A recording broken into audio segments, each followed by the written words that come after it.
3 buwan pa lang naninirahan si Mia sa bagong bahay. Tahimik, mura ang upa, at maganda ang lokasyon, pero simula nang lumipat siya, hindi na siya nakakatulog ng mahimbing. May mga gabi kasing parang may naglalakad sa itaas.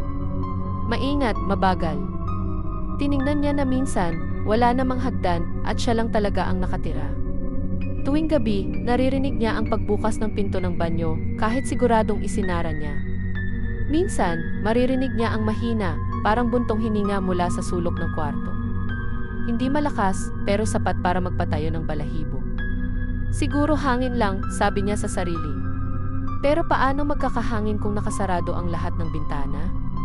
Isang gabi, habang nag-aayos ng gamit, may natagpuan siyang maliit na kahon sa ilalim ng aparador.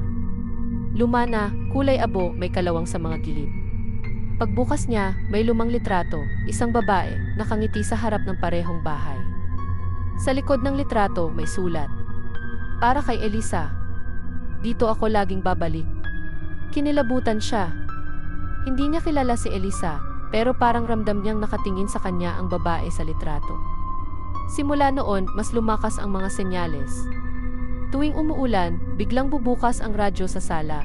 Laging parehong kanta, isang lumang kundiman. Tuwing alas 12, may amoy ng pabango na hindi kanya, mabango, pero luma, parang halong bulaklak at alikabok. Hindi siya tinatakot, pero malinaw na may kasama siya.